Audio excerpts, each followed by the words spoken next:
So hey guys, welcome to my channel. दोस्तों, इस video में हम सिर्फ नंबर सिस्टम की बेसिक क्लासेस यहाँ पे स्टार्ट कर रहे हैं। यहाँ पे सिर्फ मेरा छोटा सा वीडियो होगा, पार्ट बाई पार्ट वीडियो होगा पूरा नंबर सिस्टम का।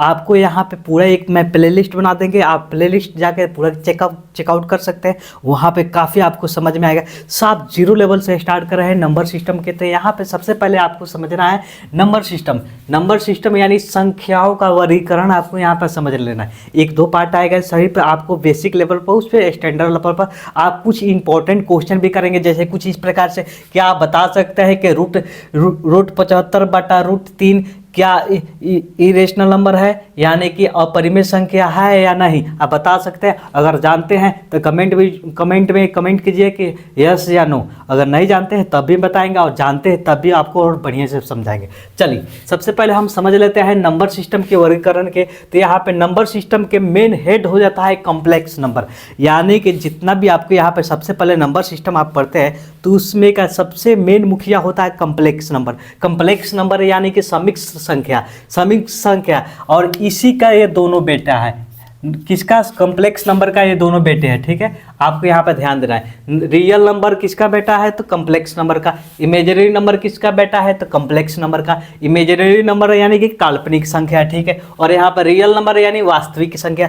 यहाँ पे एक एग्जाम्पल से यहाँ पर समझ रहे हैं। रियल नंबर का मतलब होता है कल्पनाओं। जैसे कि आप स्वप्न देखते हैं, वहीं आपका काल्पनिक हो जाएगा, वहाँ क्या हो जाएगा? इमेजिनरी नंबर हो जाएगा। और जैसे मान ले आप, जैसे माना कि कोई इस प्रकार का क्वेश्चन डील किए होंगे, तो उसे मानते हैं कि माना कि n बराबर 0, चाहे माना कि n बराबर 1, इस प्रकार से आप मानते हैं, तो वह क्या हो गया? एक तरह के इमेजिनरी नंबर हो गया। ठीक है, तो यहाँ पे कुछ इस प्रकार, जैसे कि √(-1) का यहाँ पे i से सूचित करते हैं, वैसे √(-4) का यहाँ पे 2i का यहाँ पर सूचित करते हैं। ठीक, उसी तरह से यहाँ पर समझ लेते हैं कि रियल नंबर को हम a से सूचित करते हैं और IB से हम इमेजिनरी नंबर को, यानी कि यहाँ पर देख सकते हैं a हो जाएगा आपका रियल नंबर और IB हो जाएगा इमेजिनरी नंबर। तो आपको इमेजिनरी नंबर को इतना फोकस नहीं करना है, आपको सिर्फ रियल नंबर को फोकस करना है। ठीक है, रियल नंबर को आपको पढ़ना है। ठीक है, और यहाँ पे मेन क्या हो जाएगा? कौन हो जाएगा? कौन डिवाइड कर रहा है? कॉम्प्लेक्स नंबर दोनों को यहाँ पर डिवाइड कर रहा है। तो अब चलिए हम यहाँ पे अब स्टार्ट करते हैं रियल नंबर का। तो यहाँ पर रियल नंबर का मतलब हो गया वास्तविक संख्या। क्या?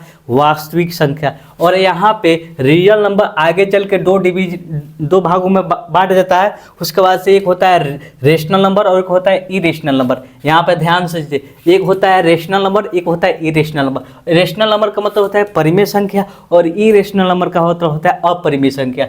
यहाँ पे रेशनल नंबर में को शर्त रहता है कि यह p/q के नंबर रहेगा और q = नॉट 0, यानी कि जो यह रहेगा q वाला हिस्सा, यह 0 नहीं रहना चाहिए। अगर 0 रहेगा तो वह परिमेय संख्या नहीं का आएगा। ठीक है, वहीं हम बात करते हैं यहाँ पे p/q, यह क्या होगा? इंटीजर नंबर होगा। क्या होगा? Integer number. इंटीजर नंबर का मतलब हो गया कि पूर्णांक संख्या, जो आपको आगे मैं बताएंगे नेक्स्ट वीडियो में। ठीक है, आपको यहाँ पे बढ़िया से समझाएंगे। सबसे पहले आपको यहाँ पे क्या हो जाएगा? p/q इंटीजर नंबर हो जाएगा, और ये क्या हो जाएगा? q = not 0। वहीं हम बात करते हैं अपरिमेय संख्या यानी इरेशनल नंबर के, तो यह p/q के रूप में नहीं रहेगा। आ रहा है समझ में? वहीं यहाँ पे एग्जाम्पल से समझ लेते हैं। √2, √3, √5 etc। इस प्रकार से जब भी इरेशनल नंबर आपको मिलेगा, रूट के अंदर ही मिलेगा अधिकतम। ठीक है, आपको सबसे पहले यहाँ पर समझ लेना चाहिए कि आपको यहाँ पे समझ लेना, पहले रेशनल नंबर को समझते हैं, उसके बाद से हम इरेशनल नंबर को समझेंगे। ठीक है, रेशनल नंबर यानी परिमेय संख्या। और यहाँ पे सबसे पहले देखें, मैं कुछ एग्जाम्पल से आपको यहाँ पे समझाने की कोशिश कर रहे हैं। जैसे कि 1/2 p/q के रूप में है, 1/3 p/q के रूप में है, 1/4 p/q के रूप में है। ये क्या हो गया? आपका रेशनल नंबर हो गया। रेशनल नंबर भैया या परिमेय संख्या हो गया। और यहाँ पे इसको हम p/q के रूप में बांटे। अगर हम इसको डिवाइड करें तो यह कट के यहाँ पे 0.5 हो जाएगा। जैसे 2 से काटेंगे 0 देंगे, ठीक है, उसका बाद पॉइंट देंगे तो यहाँ पे 10 हो जाएगा। तो 2 के पारा कई बार पढ़ेंगे 10 हो जाएगा 5 मिनट में, तो यानी कट गया 0.5। वैसे हम इसको काटेंगे तो यहाँ पे 0 हो जाएगा। ठीक है, उसके बाद से पॉइंट देंगे, यहाँ पे 0 हो जाएगा, तो ये हो जाएगा 4 दूनी 8 हो जाएगा। अब 10 में से 8 गया, कितना बचेगा? 2 के पास से और 0 पे 20 हो जाएगा, तो 4 × 20, यानी कि यह पूरा कट जा रहा है। आप ध्यान दिए होंगे, यहाँ पे यह पूरा कट गया। आ रहा है समझ में? और जब यह पूरा कट गया तो हम इसको बोलते हैं टर्मिनेटिंग। क्या बोलते हैं इसको, टर्मिनेटिंग। टर्मिनेटिंग का मतलब यह समाप्त हो चुका है, इसके आगे नहीं कटेगा। आ रहा है समझ में, टर्मिनेटिंग का मतलब क्या हुआ, समाप्त हो गया, आगे इसका नहीं कटेगा। वहीं हम बात करते हैं एक और, यहाँ पे एग्जांपल समझ लेते हैं। √1/3 को हम डिवाइड करेंगे तो यहाँ पे 0.333 अनंत तक आएगा, ठीक है। तो यह क्या हो रहा है, नॉन टर्मिनेटिंग, यानी कि यह नहीं समाप्त हो रहा है लेकिन रिपीट हो रहा है बार बार, ठीक है। तो जैसे कि आपको ये कहीं भी दिख जाए एक पॉइंट इस तरह से आपको दिख जाए अनंत तक, तो आगे ये क्या हो जाएगा, ये भी नॉन टर्मिनेटिंग हो जाएगा, ठीक है। एक और हम आपको देते हैं एग्जांपल में, जैसे कि इस प्रकार से आपको यह क्या हुआ, रिपीटिंग यहाँ पे हो रहा है। तो यह रिपीटिंग हो रहा है यानी कि दोहराया जा रहा है, एक ही डिजिट को बार बार लाया जा रहा है, तो यह क्या हुआ, रिपीटिंग हो गया। और यह क्या हुआ, नॉन टर्मिनेटिंग, यानी कि इसको समाप्त नहीं किया जा सकता है, यह अनंत तक जा सकता है। आ रहा है समझ में। तो उम्मीद करते हैं आपको बेसिक लेवल पर आपको यहाँ पे रेशनल नंबर समझ में आ चुका है। अगर आपको कोई डिजिट फ्रैक्शन के रूप में दिखाई दे, यानी कि भिन्न के रूप में दिखाई दे, अगर आप उसको डिवाइड करेंगे तो इस प्रकार से आ रहा है, यानी कि वो उसको पूरा दशमलव के बाद ही पूरा काटा जा सकता है, तो वह ध्यान रखना है कि वह क्या होगा, रेशनल नंबर होगा। अगर कोई यहाँ पे देखेंगे, यहाँ पे आपको नॉन टर्मिनेटिंग भी यहाँ पे दिखाई दे रहा है, तो यह भी आपको क्या होगा, यहाँ भी आपको परिमेय संख्या में काउंट होगा, क्योंकि यहाँ पे देखते हैं 1/3 इसको दशमलव को डिवाइड करेंगे तो आपको क्या होगा, परिमेय संख्या प्राप्त होगा। वहीं हम बात करते हैं अपरिमेय संख्या की, यानी इरेशनल नंबर के, तो यहाँ पे इरेशनल नंबर में p/q के रूप में इसको नहीं लिखा जा सकता है। और यहाँ पे कुछ एग्जाम्पल से मैं आपको यहाँ पर पूरा अवगत करवा दिया है। अब चलते हैं √2 को आपको यहाँ पे तोड़ना है, तो यह 1.414 आएगा, आगे चल के कुछ और समथिंग आएगा, ठीक है, इस प्रकार से। तो यानी कि यह नॉन टर्मिनेटिंग है। नॉन टर्मिनेटिंग का मतलब यह कभी समाप्त नहीं होगा, ठीक है। उसके बाद से यहाँ पे √3 यहाँ पे, तो 1.732 इस प्रकार से आ रहा है। तो यह नॉन रिपीटिंग, यानी कि ये दोहराया नहीं जा सकता है, यहाँ पे आगे इसका डिजिट और भी बढ़ेगा, पता नहीं क्या क्या आएगा, लेकिन यह टर्मिनेटिंग नहीं हो रहा है, रिपीटिंग नहीं हो रहा है, तो यह क्या हो जाएगा, अपरिमेय संख्या, यानी इरेशनल नंबर हो जाएगा। अब यहाँ से आपको समझ में आ चुका है रेशनल नंबर और इरेशनल नंबर।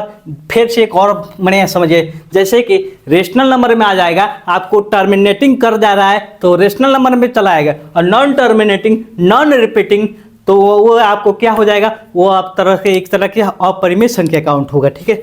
अब चलिए हम इस वाले क्वेश्चन को डील करते हैं बढ़िया से, आपको समझाते हुए, आपको ताकि बढ़िया समझ में आ जाए। अगर जो भाई इनका आंसर दे दिए हैं कमेंट बॉक्स में, वो अपना थम्स अप भेजिए, ठीक है। सबसे पहले हम इसको क्या करेंगे, जैसे कि आपको यहाँ पे इसको सॉल्व करेंगे, मैं इसको यहाँ पे सॉल्व करें, √75 पे यहाँ पे पहले इसको 75 है, तो 75 को हम इस प्रकार से हम लिख सकते हैं, √25 गुने √3, आ रहा है समझे, बट्टे में √3, इस प्रकार से नोट लिख सकते हैं हम, क्योंकि हम यहाँ पे कैलकुलेट कीजिएगा तो √75 ही आएगा, ठीक है।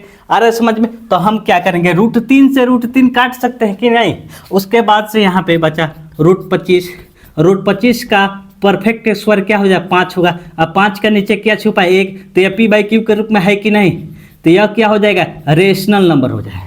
यह क्या हो जाएगा, रेशनल नंबर, भैया यह रेशनल नंबर हो जाएगा। आ रहा है समझ में। तो इस प्रकार से क्वेश्चन एग्जामिनर क्या करता है कि आपके क्वेश्चन को पूरा तरह से मोड़ देता है, आपको कंफ्यूज करने की पूरी तरह से साजिश एग्जामिनर रचता है कि आपको कैसे आपको फंसाया जाए, किस प्रकार के। अगर आप सोचते यह भी अपरिमेय संख्या है, यानी इरेशनल नंबर है, ये भी इरेशनल नंबर है, और इरेशनल में इरेशनल से डिवाइड करेंगे तो इरेशनल प्राप्त होगा। आप तो ध्यान से सुने, यहाँ पे इरेशनल में इरेशनल से डिवाइड करेंगे तो इरेशनल भी प्राप्त होगा, लेकिन रेशनल भी प्राप्त होगा। आपको यहाँ पे एग्जाम्पल पूरा सॉल्व यहाँ पे दिखाई दे रहा है। तो इस प्रकार से आपको यहाँ पे आज के इस वीडियो में नंबर सिस्टम में रेशनल नंबर और इरेशनल नंबर का बेसिक जाने हैं, इसके पूरे अभी नहीं जाने, अगले इसके पार्ट में आपको इससे और बेसिक आपको अवगत करवाएंगे। और इसके अगले वीडियो में मैं आपको कुछ क्वेश्चंस, इंपॉर्टेंट क्वेश्चन जो एग्जाम में कई बार पूछा जा चुका है, उस प्रकार का क्वेश्चन हम कराएंगे। तो चलिए दोस्तों, मिलते हैं नेक्स्ट वीडियो में, तब तक धन्यवाद।